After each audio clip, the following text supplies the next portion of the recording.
Now, online child sexual exploitation or abuse has become an issue, not just in this country, but also globally. This is what has seen the African Union, AU, and the Child Fund sign a memorandum of understanding that will actually push for policies that will ensure that these issues become matters of the past, looking for better ways to protect children in the digital space. Looking at all this is what formed basis of our discussion for the next 30 minutes, particularly right now when children are at home for the 2-week break. Just what interventions can we even employ as parents, as communities, as societies to aid and help children in the digital space as far as sexual abuse is concerned? I am holding court with Reverend Fredrick Beuchi, who will be helping us, of course, converse around these issues and so much more. Reverend, karibu sana to Good Morning Kenya. Thank you so much for having me. Right, let's just start with the basics, understanding what online abuse is. Ah, nice. Yeah. So, I mean, to the viewer... And center to children. Yes. Yeah, sure. Yeah, to the viewers, as you've said, my name is Reverend Fredrick Beuchi, and I work with the Methodist Church in Kenya. I serve as a chaplain of institution. And so the topic this morning is very relevant because it puts me at a position and a place where I get to interact with children and more so students under that platform of serving as a chaplain. And I think, as you have mentioned, really, child sexual exploitation is a topic now that we can't really avoid talking about it.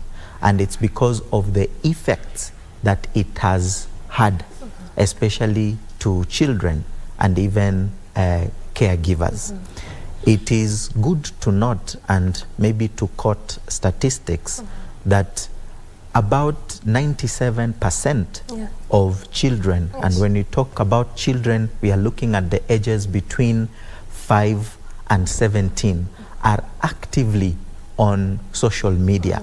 And good to note is that on these 97% of children who are on social media, 45% of them say that constantly they are on that social media So they affirm that they're actually there. They affirm that they're actually there. Yeah. And if you go further to break it down, because I think it's important for us to understand, like, where are these percentage coming from? Okay. We wholesomely talk of 90%, 97%, which is a big percentage. But even on that social media platform that you are looking at, you have Facebook, you have YouTube, you have all other social media platforms, which children are constantly on them, but also on specific percentage. So that gives us a picture of actually knowing exactly how children have been exploited through these media platforms that we are mentioning.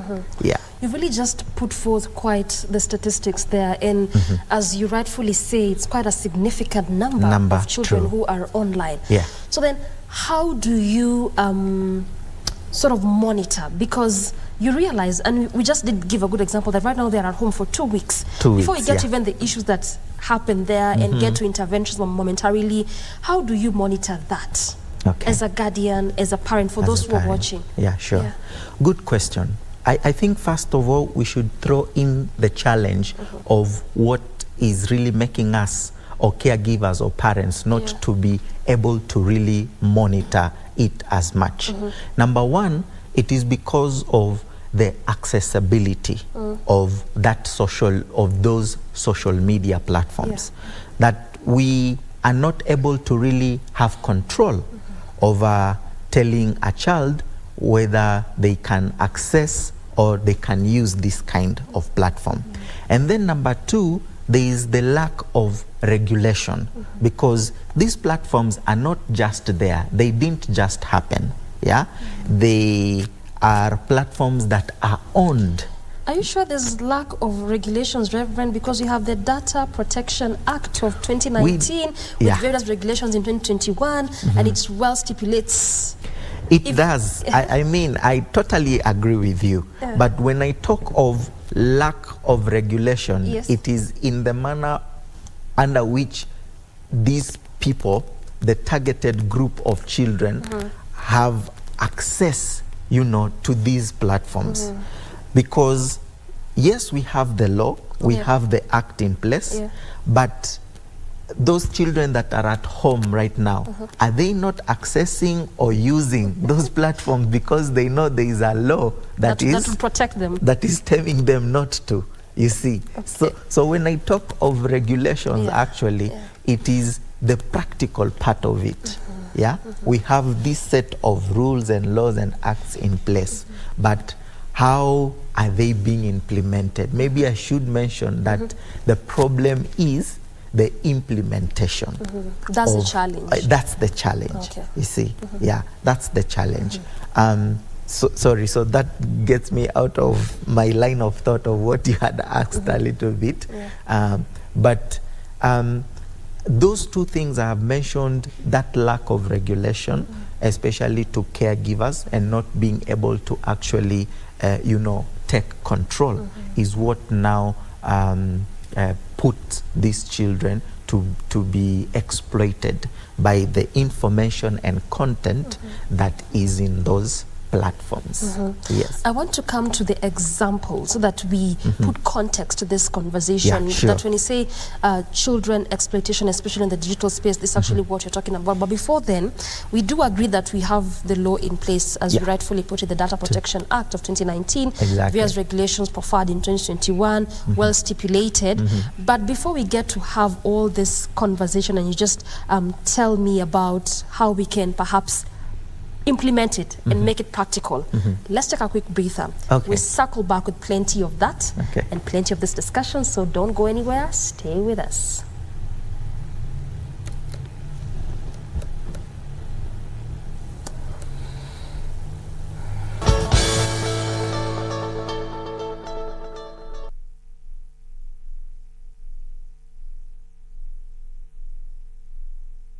Online sexual exploitation, and this is particularly when it comes to children.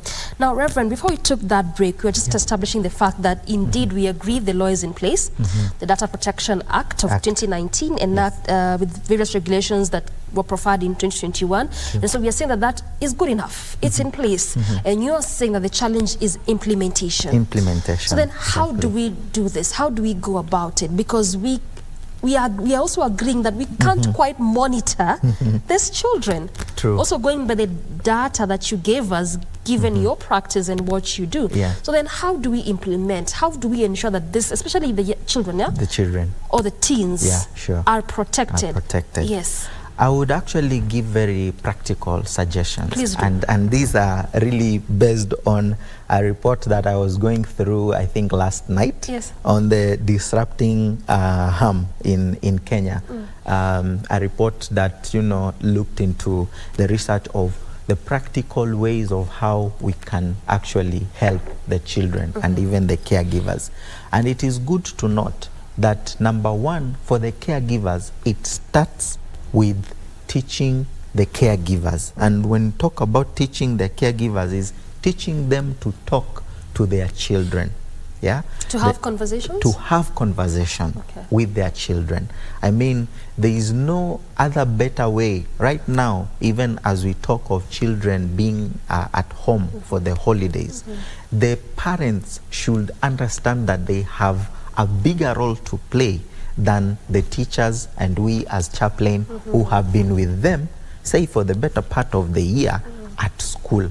But for these 2 weeks, you know, the kind of measure and regulations that we will put in place in school might not necessarily be there at home. At school, they might even have only one chance, maybe, to watch the television. They don't have access to their phones. They don't have access to internet.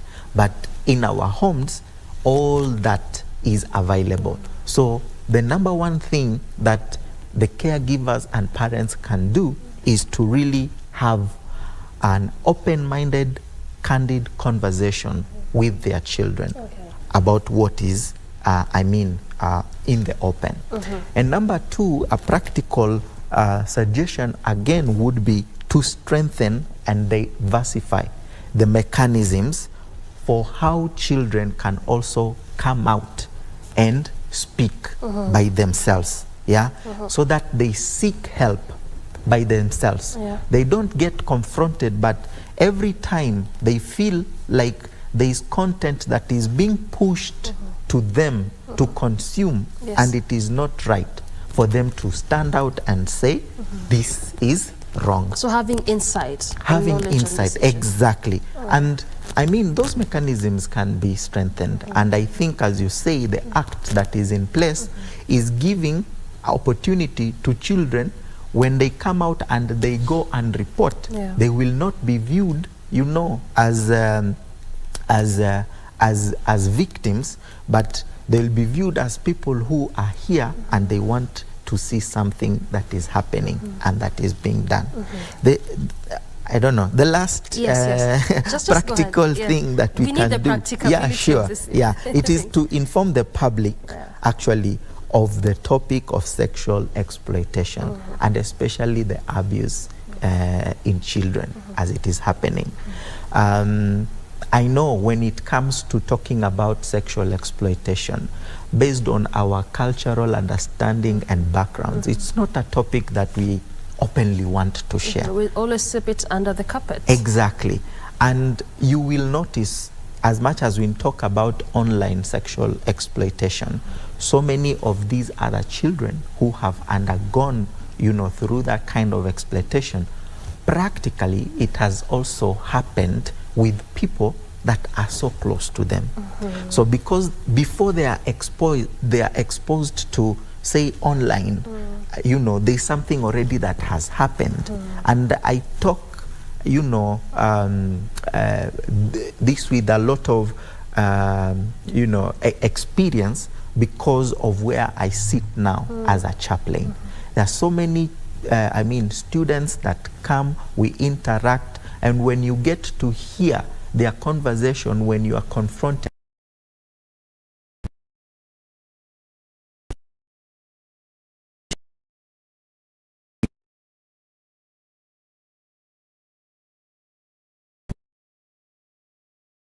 they grab a phone or a laptop or a computer and they start going into, you know, sites and those platforms and they start getting this information.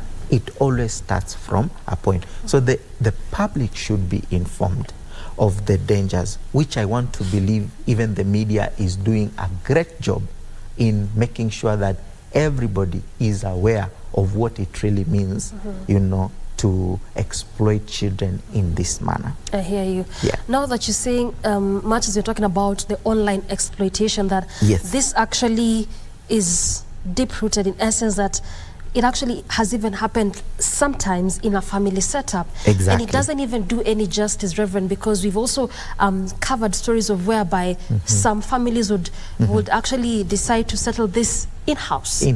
The perpetrator, together with this family of the child, saying that, okay, let's just agree amongst ourselves. And we don't know the long-term effect this has on this child, for instance. So that now this has happened, then you'll see this child constantly always on the phone. They are just within themselves, by themselves, with a laptop, a tablet, and you really can't quite tell. It's because something has happened before. You know, a long-term effect of that is that this child will not open up and they will not say anything that has, you know, get them on the cycle of what they are doing. Because already they have seen. I'll really want to give a practical example of a case that I'm handling in one of the schools right now. Even when it was so clear that the background of how this, you know, student or child is behaving, it is deep-rooted from home. And we were able to establish that because we actually gave him a platform now to speak, and we reached out to the parents. When the parent came to school and we even give the child an opportunity to explain everything, the parent was now asking us to give them an opportunity to go and talk these things at home with the child. With the child and even the person that the child is mentioning, yeah, because he is a very close, you know, family member. So they never opt for court settlement. They always want out of court. Exactly. In the house, in a family setup. That way, yeah. And a long-term effect of that is the child would see like, okay, we are going to speak about it at home, and even if this person who wronged me is going to own up, I'm still going to live and stay with them and see them each and every day. You can imagine the effects of that. that. Yeah, exactly. So what big of a difference does that make? You know, yeah, and that's why we need to step up and tell guardians or the caregivers and the parents that this child has a life of his own. As much as you want to protect your reputation as a family, but you need to look also on the interest and the future of that child. Because that has always been the issue. It's all about family reputation and protecting that at the expense of, the child. Exactly. Nonetheless, Reverend Fredrick, talk to me also about these examples so that we know that when you say online exploitation, particularly for children, when you see this, this is basically what we are talking about. Good. So number one, we would want to look at the objectification, of, say, women. Look at our media today and how, they portray people through advertisements, and through content that is being developed each and every day. It is, for example, an advertisement for, a seat or a coach, but it is given a picture, of attracting your attention, but it is not actually the product, it is the person that, is being sold the idea to you. So that would be one of the things, because the child might not have control actually. You see many of these advertisements, even as they pop up, say, on a platform like YouTube, you are not able to skip some of them. So they are there and you just have to flow. And the child is on this gadget. Exactly. They are using it. So they are seeing these things. Exactly. Yeah. So objectification, and I'm not just saying of, the female or the girls, but also of the boys.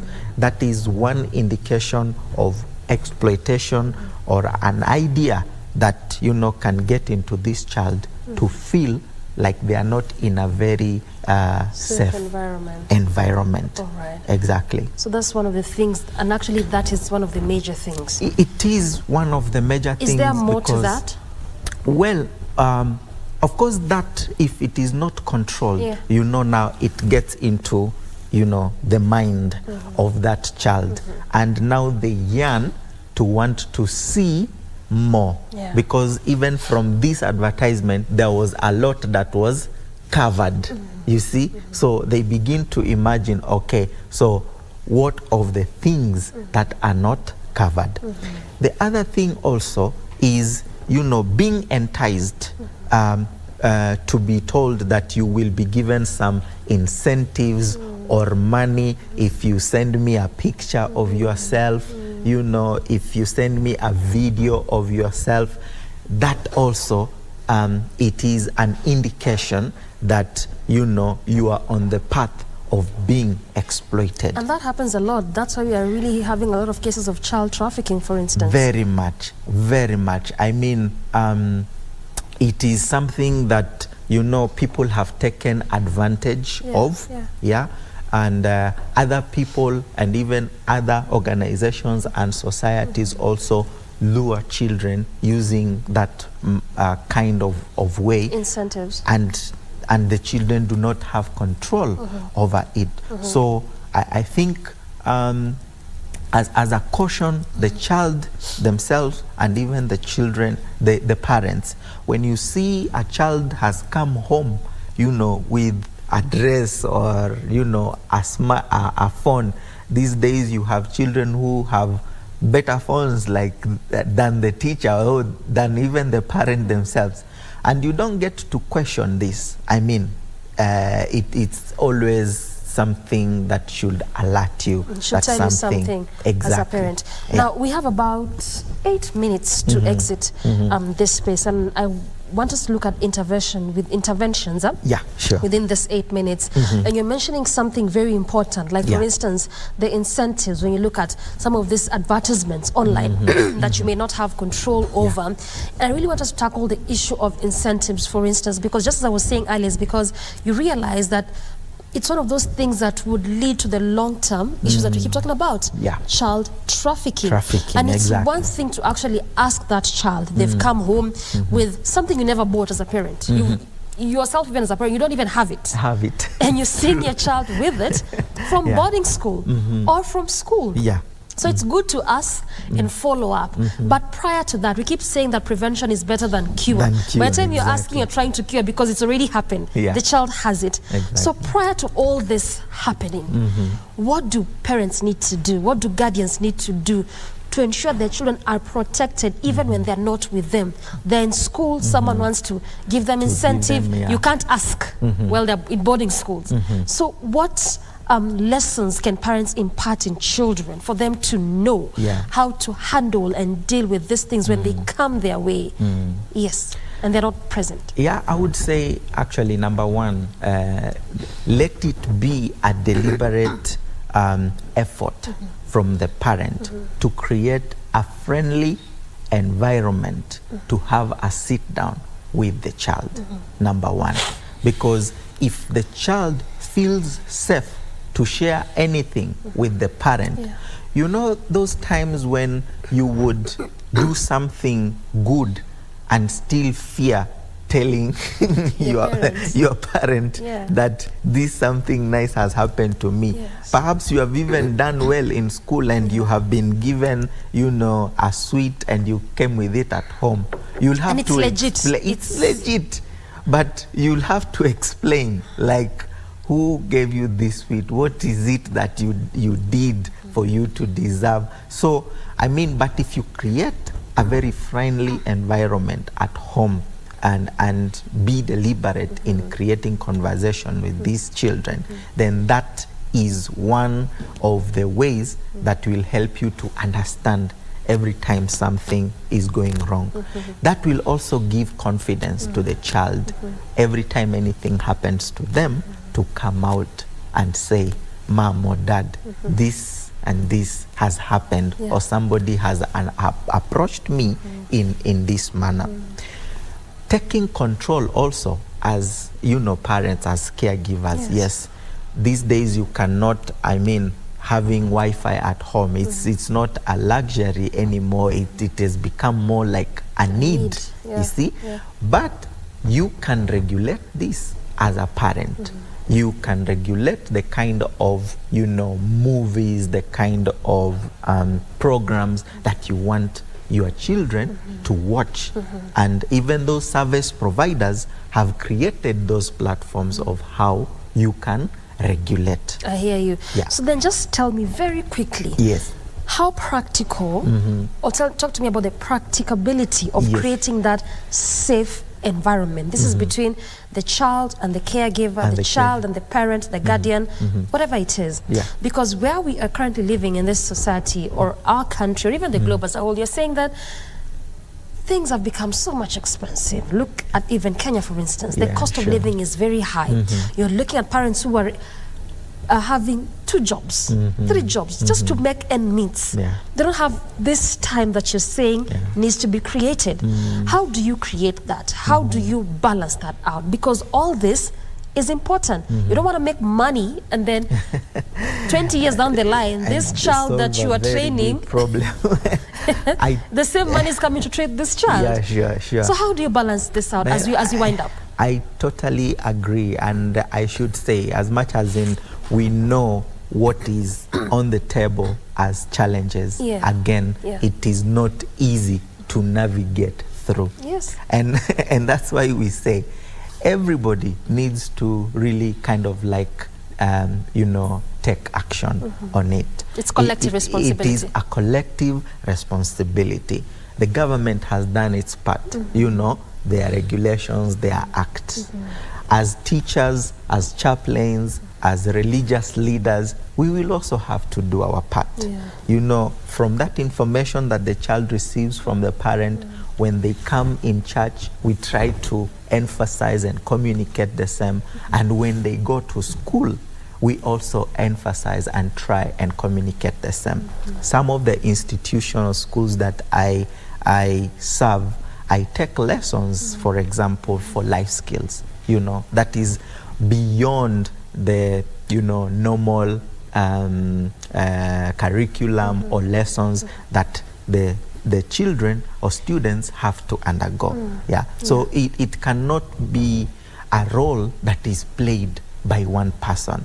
The media in itself, again, it is also a platform where they can play a role of every other time trying to see how they can communicate a message through their programming that will inform these children of, what are the safe places, what are the safe spaces to be in, and what they need to do when such like a thing happen.